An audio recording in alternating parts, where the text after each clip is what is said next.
So in this example, we're asked to determine the angle if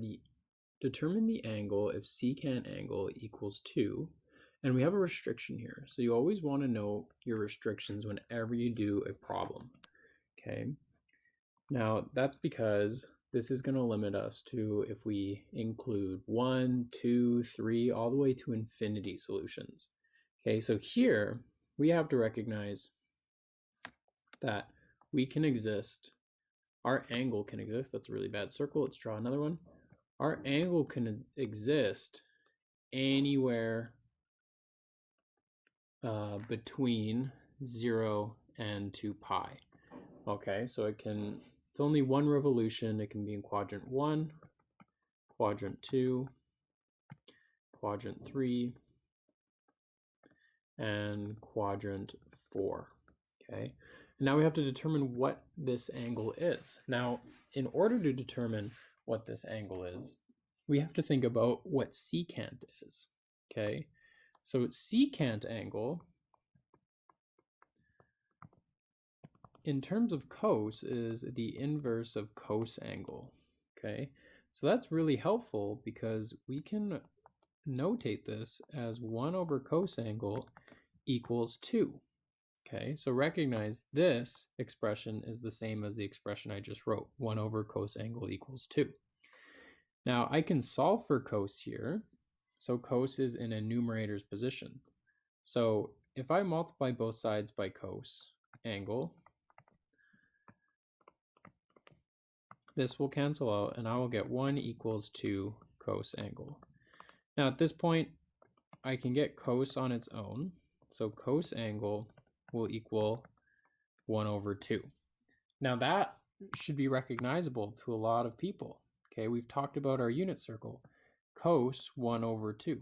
1 over 2 is a coordinate point that pops up on our unit circle. So if we think about our unit circle, so this is kind of step number 1. Okay, step number 2 is let's think about where cos angle equals 1/2. On a unit circle, we have to notice that if we were to solve this with our calculator, we're only going to get one answer. But cos angle equals positive 1 over 2 in 2 different sections.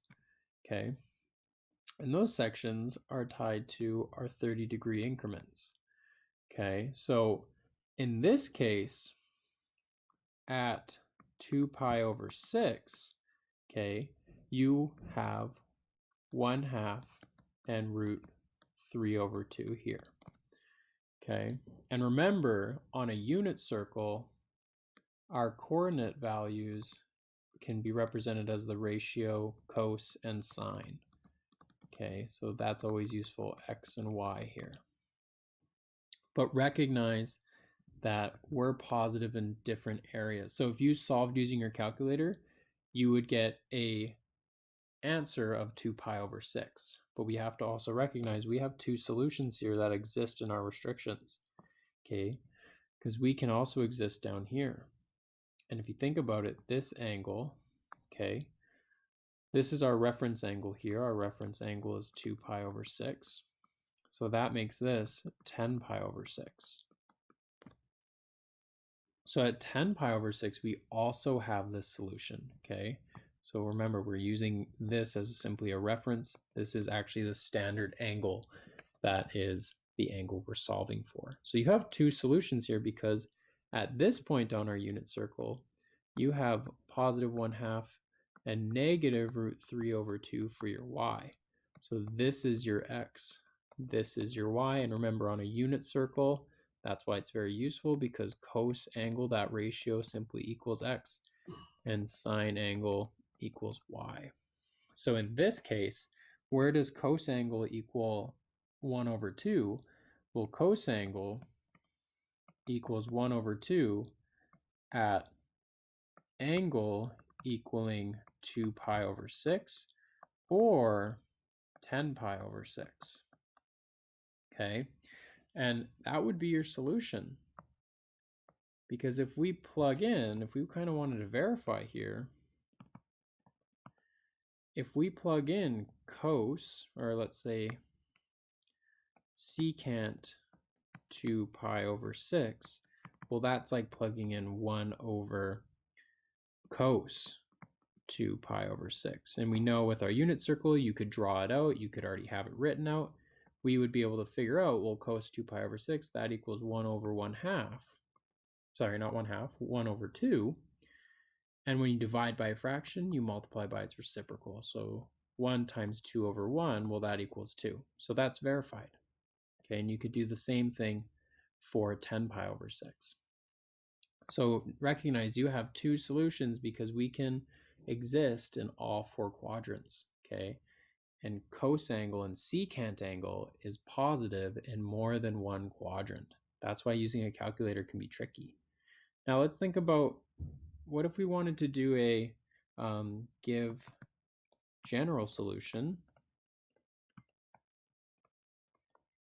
for the angle? Okay, so let's say this is kind of like step B.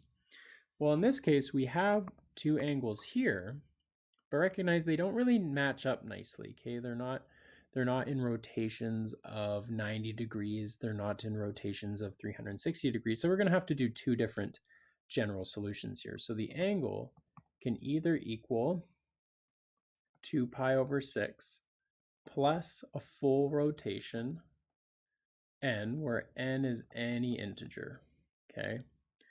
Or this angle can be 10 pi over 6 plus 2 pi n, where n is any real integer. And remember, integers include any whole numbers that are negative or positive and 0.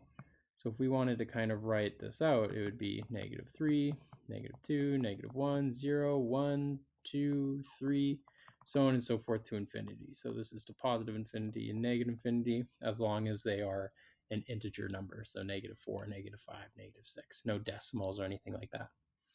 So there's a general solution. We can plug in n for 1, -1, and get an answer where we could plug that angle in and always get 2 coming out of it. And you can verify these on your calculators. But other than that, I hope that was helpful, guys, and have a good day.